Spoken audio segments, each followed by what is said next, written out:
To be और not to be, that is the question. नमस्कार, मैं हूं वसराज और यह है वसराज क्लासेस। अंग्रेजी साहित्य का सबसे बड़ा नाम विलियम शेक्सपियर क्या अंग्रेजी साहित्य का सबसे बड़ा फ्रॉड है? क्या विलियम शेक्सपियर ही इंग्लिश लिटरेचर का सबसे बड़ा स्कैम है?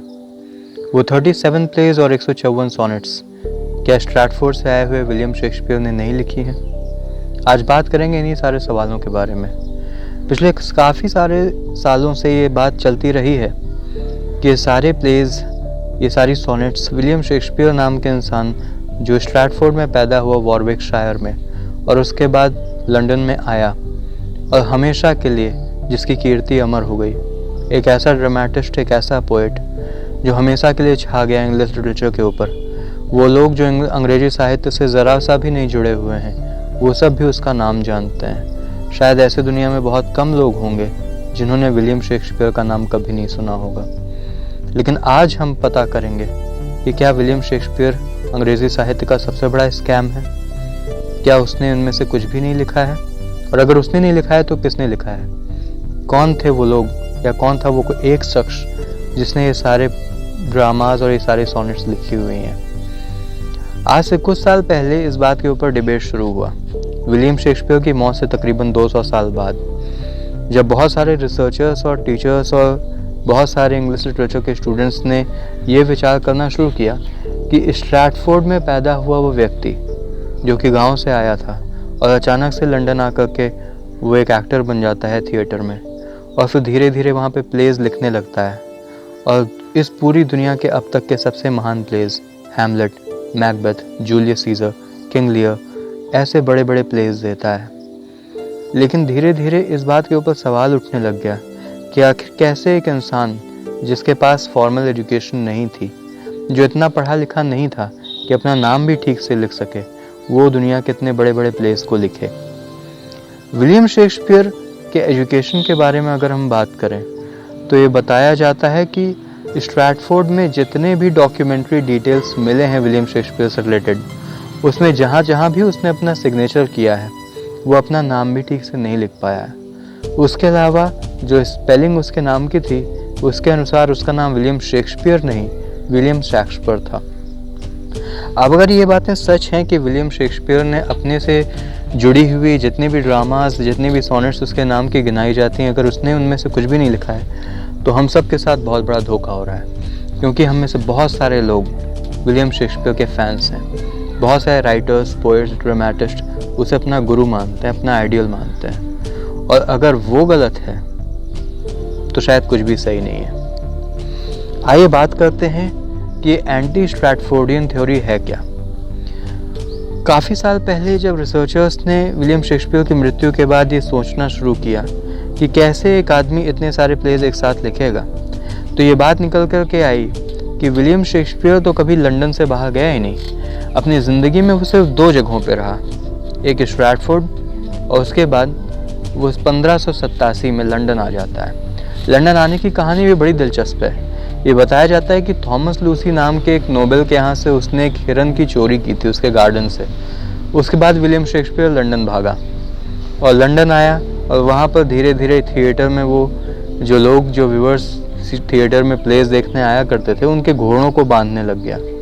उसके बाद वो धीरे धीरे उस थिएटर में रोल करने लग गया, और उसके बाद धीरे धीरे वो प्लेस लिखने लग गया, और उसके बाद वो दुनिया का अब तक का सबसे बड़ा ड्रामेटिस्ट बना, अंग्रेज़ी साहित्य का सबसे बड़ा नाम। लेकिन वो इंसान पढ़ा लिखा नहीं था। कई बार ये बताया जाता है कि स्ट्रैटफोर्ड में ग्रामर स्कूल था जहाँ वो शायद पढ़ा था, शायद गया था, लेकिन उसमें एक शायद है दोस्तों, एक बहुत बड़ा शायद, क्योंकि उसका कोई प्रमाण नहीं है। वो कभी यूनिवर्सिटी नहीं गया, जबकि उसके समय के लोग जा रहे थे। विलियम शेक्सपियर के पिता ग्लव बनाया करते थे और अपने इलाके के एल्डरमैन थे, यानी एक तरीके से सरपंच अपनी काउंटी के। उनकी माँ भी एक अच्छी एफ्लुएंट फैमिली से थी और उन्होंने अपने पिता की काफ़ी सारी प्रॉपर्टी को इनहेरिट किया था। विलियम शेक्सपियर एक ठीक ठाक फैमिली से था, लेकिन एजुकेशन के कोई डिटेल्स नहीं, इसलिए क्योंकि विलियम शेक्सपियर के पिता के भी डॉक्यूमेंट्स में हर जगह एक मार्क बना हुआ है, एक साइन बना हुआ है। जैसे हिंदुस्तान में हम लोग अंगूठा लगाया करते हैं, जो लोग पढ़े लिखे नहीं हैं वो सिग्नेचर नहीं करते हैं, अंगूठा लगाते हैं, वैसे ही इंग्लैंड में उस ज़माने में एक मार्क बना दिया करते थे क्रॉस का। जो कि इस चीज़ का प्रमाण होता था कि इस आदमी ने अपने नाम के आगे इस चीज़ को, डॉक्यूमेंट को प्रमाणित किया है। विलियम शेक्सपियर किसी तरीके से अपना नाम लिख पाते थे, लेकिन हर बार नाम लिखने में उनको बड़ी मुश्किल होती थी, क्योंकि हर सिग्नेचर में कुछ ना कुछ अंतर ज़रूर था और बहुत ही भद्दी हैंड राइटिंग, लेटर्स को बना पाने में बहुत ज़्यादा मुश्किल। ठीक से उसी के बाद उनकी जब शादी हुई तो तब का भी डॉक्यूमेंट है कि विलियम शेक्सपियर 18 साल का व्यक्ति जिसने 26 साल की एन हैथवे से शादी की। उसके बाद जूडिथ और सुजाना नाम की उनकी 2 बेटियां थीं जो सरवाइव की, और आगे उनके भी डॉक्यूमेंट्स थे जिसमें उन्होंने भी वो साइन किया। अब ये तो रही बात विलियम शेक्सपियर के एजुकेशन की। अभी आगे का हम देखते हैं कि विलियम शेक्सपियर जब लंदन आ गए 1587 में, तो 1587 से 1592 तक लिटरेरी दुनिया में उनका लॉस्ट ईयर्स कहे जाते हैं। वो वक्त जब विलियम शेक्सपियर गायब था। इस बात की कोई डिटेल्स नहीं कि उस वक्त क्या कर रहा था और कहाँ पर था। उसके अलावा विलियम शेक्सपियर कभी भी ग्रीस या इटली या फ्रांस नहीं गया, लेकिन तब भी उसके ड्रामाज में, उसकी राइटिंग्स में ग्रीक, इटालियन और फ्रेंच कल्चर की बहुत ही गूढ़ चीज़ें, बहुत ही गहरे शब्द उनकी भाषा के, और कई ही गहरी चीज़ें जो केवल वहाँ पे रहने वाला ही आदमी जान सकता है, वो उन्होंने मेंशन की हैं। उसके अलावा कई सारी ऐसी लीगल चीज़ें, कानून की बहुत सारी ऐसी जानकारियाँ जो उनको हो पाना संभव नहीं था। एक इंसान जो कभी कॉलेज नहीं गया, पढ़ा लिखा नहीं है, वो उस ज़माने के कानून के बारे में इतने सटीक ढंग से नहीं लिख सकता है।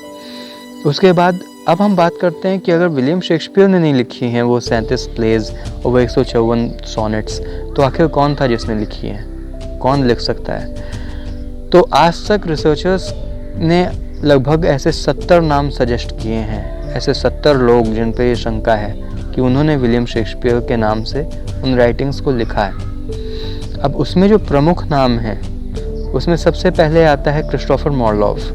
क्रिस्टोफर मार्लोफ की कहानी कुछ ऐसी है कि जिस समय 1587 में विलियम शेक्सपियर लंदन आता है, उसी समय क्रिस्टोफर मार्लोफ कैम्ब्रिज यूनिवर्सिटी में थे, लेकिन कैम्ब्रिज यूनिवर्सिटी में अरेस्ट हुए थे अपने कंडक्ट की वजह से। वो कुछ रहस्यमय गतिविधियों में हमेशा फंसे हुए रहते थे।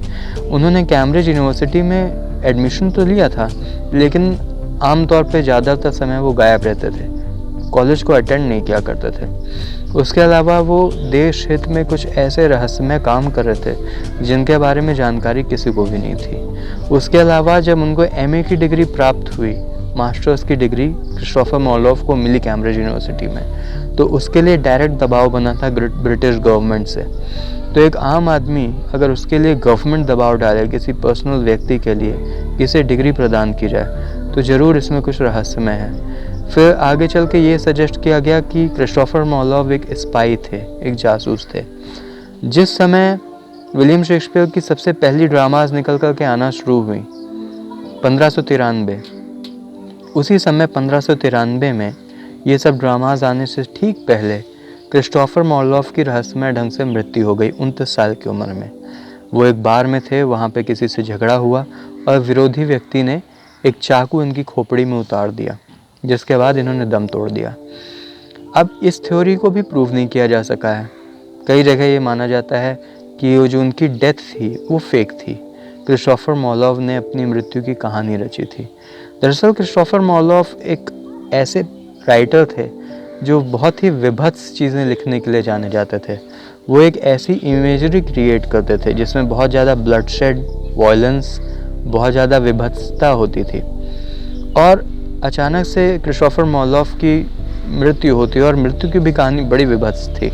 जिस ढंग से उन्होंने वो कहानी बताई थी कि उनकी मृत्यु हुई, और उसके तुरंत बाद से अचानक से शेक्सपियर बहुत ही गहरे ड्रामाज लिखने लग गए, ट्रेजेडीज़, डीप ट्रेजेडीज़, जिसमें ब्लडशेड, विभत्सा, ये सारी चीज़ें दिखी जा रही थी। तो कहीं ना कहीं क्रिस्टोफर मार्लोफ को इस चीज़ के लिए शंका की जाती है कि वही हो सकता है विलियम शेक्सपियर, जिसने इस पेन नेम का इस्तेमाल किया आगे चल के। उसके अलावा एक कमाल की बात यह है कि यदि आप क्रिस्टोफर मार्लोफ का पोर्ट्रेट देखेंगे जो कि डॉक्यूमेंट्स में है, तो वो और दूसरा जो विलियम शेक्सपियर का पोर्ट्रेट हमारे पास अवेलेबल है, अगर दोनों को आप कंपेयर करेंगे तो ऐसा लगेगा कि क्रिस्टोफर मार्लोफ की अगर एजिंग हो जाए तो आगे चल कर के विलियम शेक्सपियर बन जाता है। यानी उसकी हेयर लाइन रिसीड हो गई, हेयर फॉल हुआ, थोड़ा सा मैच्योर हो गया, बाकी जो बेसिक फीचर्स थे चेहरे के वो हूबहू वही थे। क्रिस्टोफर मार्लोफ और विलियम शेक्सपियर का चेहरा बहुत मिलता था। तो क्या ये संभव है कि 1593 में अपनी मृत्यु की झूठी कहानी फैला करके क्रिस्टोफर मार्लोफ आगे चल के विलियम शेक्सपियर के नाम से लिखने लग गया?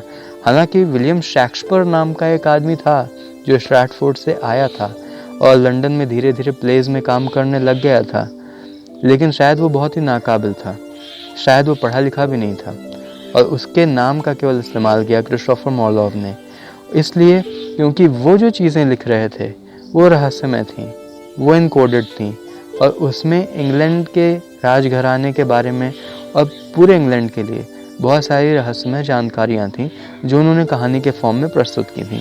ये एक थ्योरी है क्रिस्टोफर मार्लोफ की। उसके बाद बात करते हैं जो दूसरा सबसे बड़ा नाम जिसे कहा जाता है कि ये व्यक्ति जरूर विलियम शेक्सपियर हो सकता है, वो थे Francis Bacon. Francis Bacon England के लॉर्ड चांसलर रहे, सबसे महत्वपूर्ण पदों पे वो रहे हैं इंग्लैंड के, एक बहुत बड़े जीनियस जिनका एक साइंटिफिक अप्रोच भी था। वो अटॉर्नी जनरल भी रहे, वो पार्लियामेंटेरियन भी रहे और वो पहले लॉर्ड कीपर थे जिस पद पे उनके पिता रहे और उसके बाद वो लॉर्ड चांसलर बने। यानी कि वहाँ की सिविल सर्विस की सबसे इम्पॉर्टेंट और सबसे पावरफुल पोस्ट पे रहे फ्रांसिस बेकन। उसके अलावा वो रॉयल कोर्ट में लगातार बने रहते थे। नोवम ऑर्गेनम नाम की साइंस के ऊपर भी उन्होंने एक किताब लिखी रिसर्च करने के बाद। उसके अलावा फ्रांसिस बेकन का आना जाना भी बहुत सारे देशों में होता था, जिसमें कि इटली, फ्रांस, ग्रीस, ये सभी शामिल हैं। तो ये भी कहा जाता है कि ज़रूर उनको इन सारे कल्चर्स की बहुत गहरी जानकारी थी और इनसे भी भाषाओं का भी अच्छा नॉलेज था। शायद इस वजह से बेकोनियन थ्योरी जो कहती है कि फ्रांसिस बेकन ही राइटर हैं विलियम शेक्सपियर के सारे ड्रामास के, इसे सच माना जा सकता है। उसके अलावा अटॉर्नी जनरल होने के नाते, जैसा कि बहुत सारे रिसर्चर्स ने आगे चल के कहा कि ज़रूर ये जो व्यक्ति था विलियम शेक्सपियर, उसे लॉ का अच्छा नॉलेज था क्योंकि वो कानून के बारे में बहुत गहरी बातें कहा करता था। लेकिन ऐसा विलियम शेक्सपियर जो आया हुआ था स्ट्रैटफोर्ड से, उसको तो कभी कोई डिग्री भी नहीं मिली, वो कभी कॉलेज नहीं गया, यूनिवर्सिटी नहीं गया, ग्रामर स्कूल भी उसने स्ट्रैटफोर्ड का अटेंड किया था कि नहीं किया था, इस बात की कोई जानकारी पुख्ता है नहीं हमारे पास। तो ज़रूर संभव है कि ऐसा व्यक्ति इतने गूढ़ नॉलेज नहीं रख सकता है कानून का। फ्रांसिस बेकन अटॉर्नी जनरल थे, इम्पोर्टेंट पोस्ट पर थे, हो सकता है कि उन्होंने लिखा हो। ठीक है, ये बात होगी फ्रांसिस बेकन की। उसके अलावा फ्रांसिस बेकन से जुड़ा हुआ एक और बहुत ही बड़ा रहस्य है जिसके बारे में आगे चल के बात करेंगे, और वो क्रिस्टोफर मार्लोफ से भी जुड़ा हो सकता है, लेकिन आगे चल के इस बारे में बात करते हैं। अभी फ़िलहाल जो अगला नाम सजेस्ट हुआ वो था क्वीन एलिजाबेथ का। ये भी कहा गया कि तत्कालीन जो महारानी थी इंग्लैंड की, क्वीन एलिजाबेथ, उन्होंने ही ये सारे ड्रामाज लिखे हैं। अब ये थ्योरी गलत इसलिए ठहराई जा सकती है क्योंकि सभी ड्रामाज एक जैसे नहीं थे, सभी में थोड़ा सा अंतर था।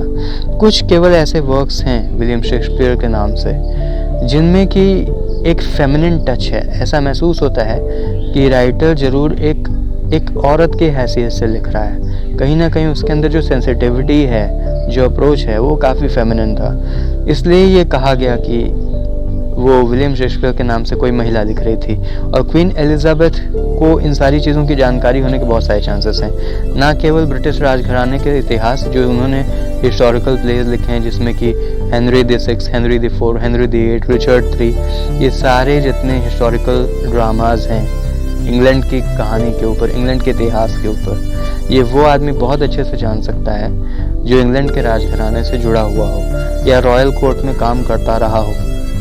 तो इसलिए क्वीन एलिजाबेथ की थ्योरी को सच माना जा सकता है। उसके अलावा वो हाईली एजुकेटेड भी थी और कानून का भी उन्हें नॉलेज था।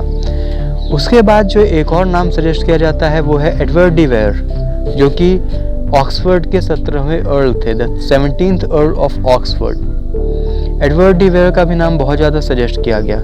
हाईली एजुकेटेड थे, यूनिवर्सिटी गए हुए थे, लॉ की भी जानकारी थी और पावरफुल थे। तो वो शायद कहीं ना कहीं एक विलियम शेक्सपियर पेन नेम का इस्तेमाल करके ये सारे ड्रामाज, ये सारी पोएम्स, ये सारे सोनेट्स को लिख रहे थे। अब 2011 में एक मूवी आई हॉलीवुड की जिसका नाम था अनोनिमस, जिसमें इस थ्योरी को बहुत ज़्यादा पुश किया गया कि एडवर्ड डी वेयर जो 17th अर्ल ऑफ ऑक्सफोर्ड थे, वही थे राइटर विलियम शेक्सपियर के नकाब के पीछे, वही इंसान था, ऐसा कहा जाता है। चौथा नाम जो सजेस्ट होता है, पांचवा नाम इनफैक्ट जो सजेस्ट होता है, वो है sir Henry Neville. Sir Henry Neville royal family से रिलेटेड भी थे, एक नोबेल भी थे। उसके अलावा वो फ्रांसिस बेकन के ही भांजे थे, और विलियम शेक्सपियर जो स्ट्रैटफोर्ड वाले थे उनके भी वो दूर के रिश्तेदार थे, सर हेनरी नेविल। तो हेनरी नेविल के बारे में कहा जाता है कि जितनी भी कॉमेडी प्लेज हैं विलियम शेक्सपियर की, वो संभवतः हेनरी नेविल ने लिखी, क्योंकि उनकी राइटिंग स्टाइल से वो बहुत मैच करता था। एक हीरो, एक हीरोइन, एक पावरफुल हीरोइन जो मुसीबत में फंसे हुए हीरो को बाद में जाकर के निकाल देती है। द मर्चेंट ऑफ वेनिस में यही देखने को मिला है, और ऐसी बहुत सारी नॉवेल्स हैं। आप द टेम्पेस्ट उठाइए, ट्वेल्थ नाइट, ये जितने नॉन सीरियस कॉमेडीज़ हैं, रोम कॉम्स हैं, इन सब में कहीं ना कहीं वो राइटिंग स्टाइल झलक करके आता है जो सर हेनरी नेविल का था। उसके अलावा शेक्सपियर की मृत्यु के बाद सन 1623 में उनके सभी ड्रामास का एक कंपाइलेशन आया, जिसका कि नाम था फर्स्ट फोलियो, जिसमें 36 ड्रामा थे। पेरिकल्स नाम का ड्रामा उसमें नहीं था, बाकी विलियम शेक्सपियर के लिखे हुए सारे ड्रामास उसमें थे।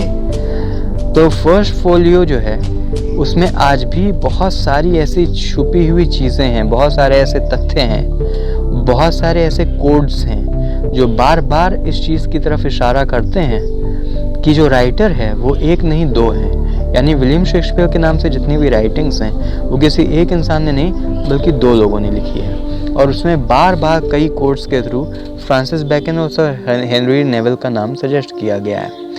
इवन जो उसमें बेन जॉनसन जो विलियम शेक्सपियर के दोस्त थे, और कई दफ़े बेन जॉनसन उनके राइवल भी हो जाया करते थे, क्रिटिक हो जाया करते थे शेक्सपियर के बहुत बड़े।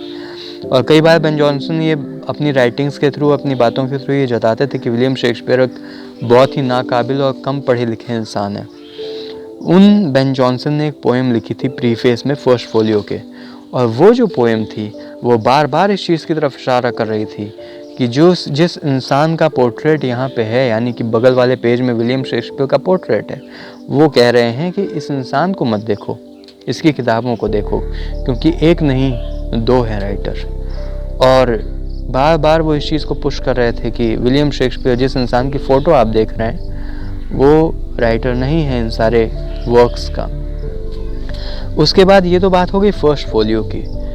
उसके बाद एक चीज़ और ध्यान देने लायक है जो कोई भी आम इंसान सोच सकता है, या लेखनी की दुनिया से जुड़ा हुआ कोई भी आम इंसान इतना विचार कर सकता है। मैं एक राइटर की हैसियत से इस बात को खुद एफर्म करना चाहता हूँ कि किसी भी बड़े राइटिंग प्रोजेक्ट को कंट्रोल करने में और कंप्लीट करने में बहुत सारा वक्त लगता है। प्लॉट तैयार करने में, स्टोरी लाइन को बुनने में, कैरेक्टर्स को प्रिपेयर करने में बहुत ज़्यादा वक्त लगता है।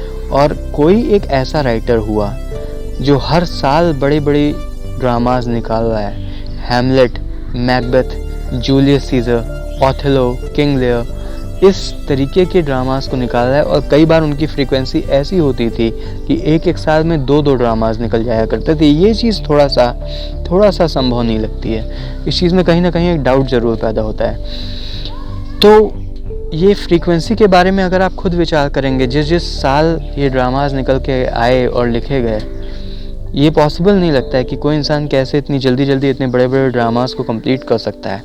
उसके अलावा अचानक से शेक्सपियर का गायब हो जाना, बीच में उनके लिटरेरी करियर का कई बार टूटना, कई बार शफल करना अपने वर्क को, कि अभी कोई सीरियस ड्रामा लिखा है, कोई बहुत बड़ी ट्रेजेडी लिखी है, उसके तुरंत बाद कोई कॉमेडी आ गई, फिर उसके तुरंत बाद कोई हिस्ट्री प्ले आ गया। कोई फ्लो नहीं है, एक तारतम्य नहीं है राइटिंग स्टाइल में कि ये कहिए कि भाई पहले वो रोम कॉम लिखा करते थे नॉन सीरियस, उसी ज़माने में सोनेट्स लिखा करते थे इमेच्योर टाइप की, फिर उसके बाद अचानक वो हिस्ट्री प्लेज लिखने लग गए, फिर उसके बाद अचानक वो ट्रेजेडी लिखने लग गए। थोड़ा सा ये सेंसिबल लगता है कि इंसान का समय समय पे एज बढ़ने के साथ राइटिंग स्टाइल चेंज हुआ, जो सब्जेक्ट मैटर था वो चेंज हुआ। लेकिन विलियम शेक्सपियर के साथ ऐसा नहीं है। वो कभी ड्रामा में रोम कॉम लिख रहे हैं, कभी वो ट्रेजेडी लिख रहे हैं, कभी वो सोनेट्स डाल रहे हैं, कभी वो हिस्टोरिकल प्लेज लिख रहे हैं। तो ये चीज़ समझ से बाहर है थोड़ी सी। किसी भी एक राइटर के लिए ये सारी चीज़ें संभव नहीं है अगर एक आदमी इस काम में लगा है तो। अब इस चीज़ को लेकर के ये थ्योरी प्रस्तुत की गई कि सर हेनरी नेविल जो थे वो इनके सारे कॉमेडी प्लेज लिख रहे थे। ये जितने आपके much ado about nothing, the Tempest और एज यू लाइक इट, ये सारी चीज़ें ये लिख रहे थे हेनरी नेविल। हिस्टोरिकल प्लेस जो हैं जिसमें बहुत सारी लीगल जानकारी भी है और आपके ब्रिटिश राजघराने के बारे में बहुत सारे रहस्य हैं, वो फ्रांसिस बेकन ने लिखे हैं, क्योंकि उनको लॉ का अच्छा नॉलेज था। वो रॉयल कोर्ट में काम करते थे और ब्रिटिश क्राउन के लिए वो लॉर्ड चांसलर थे, यानी क्राउन के बाद सबसे महत्वपूर्ण पद।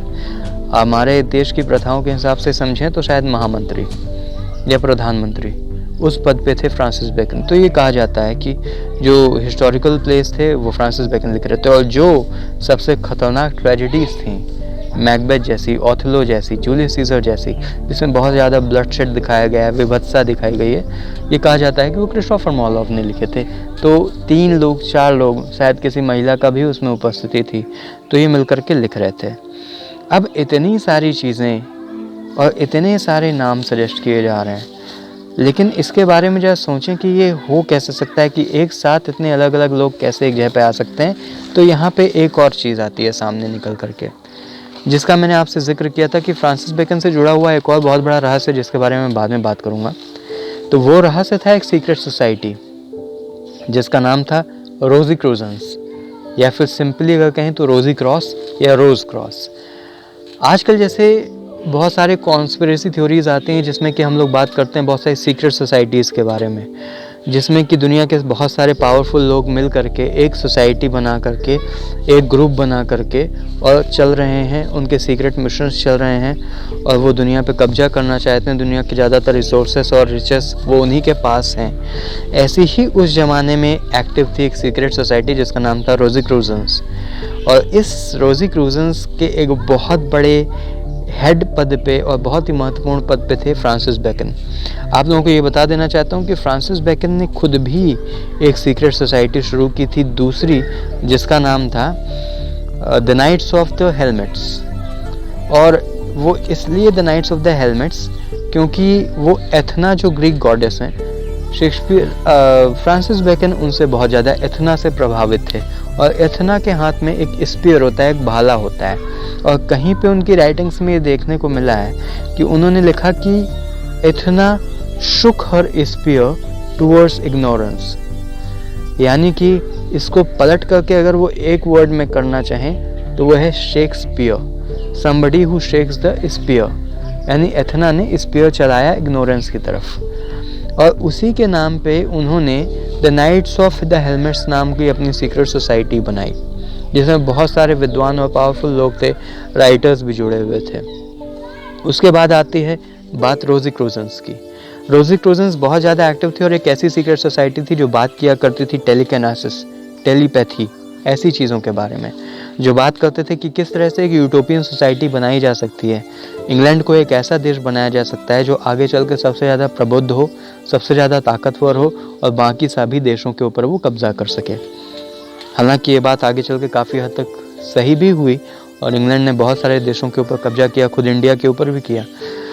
लेकिन रोजी क्रूजेंस की बात जहाँ तक है, उसमें क्या संभव हो सकता है? हो सकता है कि क्रिस्टोफर मार्लोव ने जो 1593 में अपनी मौत का झूठी कहानी फैलाई थी, उसके बाद वो रोजी क्रूजेंस के मेंबर बन गए हों, जिसके हेड फ्रांसिस बेकन थे। हो सकता है क्वीन एलिजाबेथ भी उसकी एक सीक्रेट मेंबर रही हों, क्योंकि दुनिया के सबसे पावरफुल लोग होते हैं। और कहीं ना कहीं आप इस चीज़ का ध्यान दीजिएगा कि विलियम शेक्सपियर की ऑथरशिप के बारे में जो भी नाम सजेस्ट किए गए हैं अभी तक, वो सब बड़े नाम हैं, बड़े पावरफुल लोग जो या तो ब्रिटिश राजघराने से जुड़े हुए थे या वहाँ के किसी बड़े महत्वपूर्ण एडमिनिस्ट्रेटिव पोस्ट पे आसीन थे। वो चाहे फ्रांसिस बेकन हो, क्रिस्टोफर मार्लोव हो, जिन्हें स्पाई कहा गया कि वो एक जासूस थे, एक सीक्रेट एजेंट थे। क्वीन एलिजाबेथ खुद वहाँ की महारानी थी। एडवर्ड डी वेयर वो अर्ल थे ऑक्सफोर्ड के। सर हेनरी नेविल वो भी एक नोबल थे और नोबल फैमिली को बिलोंग करते थे। तो इस तरीके से हो सकता है ये सभी पावरफुल लोग रोजी क्रूजेंस सीक्रेट सोसाइटी के अंडर में आए हों। और विलियम शेक्सपियर जो वहाँ का एक बहुत ही नाकाबिल इंसान था, एक बहुत ही नाकाबिल एक्टर था, जो पता नहीं एक्टर था या फिर थिएटर में घोड़े बांधा करता था, उसके सिर्फ नाम का इस्तेमाल किया और उसका नाम था विलियम शेक्सपियर। और इन्होंने एथना की एनालॉजी को ड्रॉ करके विलियम शेक्सपियर नाम बनाया, somebody who shakes the spear. of knowledge towards ignorance and brings light and brings knowledge and brings learning। तो इस तरीके से ये एक थ्योरी है। उसके अलावा एक बात और जो थोड़ी सी पेचीदा है, शेक्सपियर की मौत के बाद जब उनको दफनाया गया 1616 में द ट्रिनिटी चर्च स्ट्रैटफोर्ड, जहाँ के वो रहने वाले थे, वहाँ पे जो उनका मॉन्यूमेंट है, जो उनका एपिटाफ है, उनका जो टूम्ब स्टोन है, उसके ऊपर एक नोट लिखा हुआ है जो कि कुछ ऐसा है कि good friend, for Jesus sake forbear to dig the dust enclosed here, blessed be the man who spares these stones and cursed be that who moves my bones. ऐसा कौन लिखता है? वो एक चेतावनी लिख रहे थे कि इस कब्र को खोदना मत, इस जगह से मुझे निकालना मत, इस कब्र को खोदना मत। वो बार बार उन्होंने बड़ी ही फोर्सफुली इन 4 लाइनों में इस चीज़ को स्पष्ट करके वहाँ पे लिखा गया। आखिर कौन है जिसे डर था उन लोगों को कि शेक्सपियर की कब्र खोदी जाएगी, और आखिर कौन सा ऐसा रहस्य छुपा हुआ है जिसे वो छुपाना चाहते थे विलियम शेक्सपियर की कब्र में? ऐसा क्या है, क्या चीज़ें हैं उसमें? क्या इस चीज़ का रहस्य शेक्सपियरियन ऑथरशिप का उस कब्र में ही है जिसे आज तक कभी खोदा नहीं गया, निकाला नहीं गया? ठीक ऐसी ही चीज़ें इजिप्शियन फेरो टूटनखामन की कब्र के बाहर भी लिखी हुई हैं। एक कर्स जो कि सावधान करता है कि इस चीज़ को टच मत करना। उसके अलावा एक और लॉजिकल सवाल है जिसके बारे में हम आपको सोचना चाहिए। विलियम शेक्सपियर जब बहुत ज़्यादा प्रोमिनेंस में पहुंच गए और बहुत बड़े बड़े ड्रामाज लिखने लग गए और उनके ड्रामास को लंदन के बड़े बड़े थिएटर्स में चलाया जाने लग गया, वो खुद ग्लोब थिएटर के मालिक बने, आधी शेयर थे उनके पास। वो विलियम शेक्सपियर इतनी ज़्यादा पॉपुलैरिटी के बाद अचानक से गायब हो जाते हैं। वो अचानक से स्ट्रैटफोर्ड चले जाते हैं। एक इंसान जो बहुत ज़्यादा पॉपुलर हो चुका हो और बहुत ज़्यादा प्रोमिनेंट हो चुका हो, वो अपने करियर के पीक पॉइंट पे लंदन जैसे अपने शहर जहाँ पे वो सेटल था, उसे छोड़कर कि क्या वो स्ट्रैटफोर्ड अपने गांव चला जाएगा उस समय और वहाँ पे जाकर के फिर से इमेच्योर चीज़ें लिखने लग जाएगा? ये थोड़ा सा लॉजिकल नहीं लगता है कि विलियम शेक्सपियर क्यों रिटायर हुए अचानक से। क्या ऐसा है कि उन्हें बहुत ज़्यादा पैसा दे दिया गया था फ्रांसिस बेकन के द्वारा कि वो अपना मुंह बंद रखें और किसी को ये ना बताएं कि ये सारी राइटिंग्स, ये सारे ड्रामाज, ये 37 प्लेज, ये 154 सॉनेट्स मैंने नहीं लिखी हैं, किसी और ने लिखी हैं? और फिर उसके अलावा जो फर्स्ट फोलियो पब्लिश हुई जिसमें बहुत सारे कोड्स मिले, उसमें कई जगह RC और रोज़िक्रूजेंस का बहाने से जिक्र है।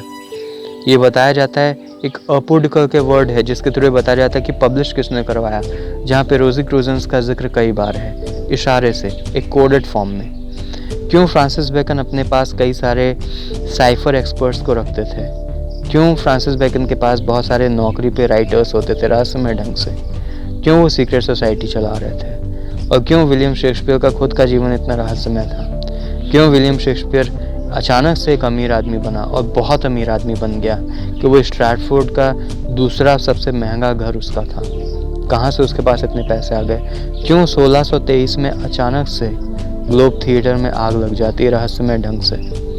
ये सारे क्यों जो हैं वो हम सब के सोचने के लायक हैं। लेकिन एक बात सच है कि अगर विलियम शेक्सपियर जिसे हम लोग अभी तक जानते रहे हैं वो उन सभी ड्रामास का राइटर नहीं है, तो ये एक बहुत बड़ा धक्का है लिटरेचर लवर्स के लिए, राइटर्स के लिए, पोइट्स के लिए और साहित्य के सभी स्टूडेंट्स के लिए। वो सभी लोग जो शेक्सपियर को मानते हैं, उसकी पर्सनालिटी से प्रेम करते हैं, जो उसे आइडलाइज करते हैं, उन सभी लोगों के लिए सबसे बड़ा धक्का और झटका होगा कि आप जैसे विलियम शेक्सपियर समझते रहें, वो दरअसल अनपढ़ था, उसे कुछ नहीं आता था और उसने उसमें से कुछ भी नहीं लिखा। वो अपना नाम भी ठीक से नहीं लिख पाता था। 37 प्लेस को तो जाने दीजिए, लिखा किसी और इंसान ने जो केवल विलियम शेक्सपियर पेन नेम का इस्तेमाल करा था। एक बहुत बड़ी रहस्यमय चीज़ें चल रही थीं और आज भी उन चीज़ों को डिकोड किया जाए, डिसाइफर किया जाए तो दुनिया के सबसे बड़े बड़े रहस्य, इंग्लैंड के कोऑर्डिनेट्स, वहाँ की बहुत रहस्यमय जगहें और चीज़ें, इंग्लैंड के इतिहास के बहुत बड़े बड़े रहस्य और कैसे इंग्लैंड को दुनिया का सबसे पावरफुल देश बनाकर खड़ा करना है, इसके रहस्य छुपे हुए हैं। कहानी जो कुछ भी हो, एक बात स्पष्ट होती है कि विलियम शेक्सपियर के 37 प्लेस और 154 सॉनेट्स किसी एक इंसान ने नहीं लिखे। एक से ज़्यादा लोग उसमें इन्वॉल्व थे और अगर थे तो ये चीज़ हमारे जानने के लिए ज़रूरी थी, लेकिन हमें पता नहीं चला, हमें कभी बताया नहीं गया। तो एनोनिमस मूवी में एक लाइन थी, we all have been played, ladies and gentlemen, it's true, we all have been played. और इस बात का बहुत अफसोस है। लेकर आता रहूँगा आप लोगों के पास ऐसी बहुत सारी अलग अलग जानकारियाँ। आप लोग अगर चाहते हैं कि किसी विशेष राइटर, किसी विशेष पोइट के बारे में मैं जिक्र करूं, उनकी कहानी डिस्कस करूं, तो मुझे लिखकर भेजिए कमेंट में प्लीज़, मैं ज़रूर डिस्कस करूंगा। फिर मिलते हैं नेक्स्ट वीडियो में, तब तक के लिए धन्यवाद। Thank you so much.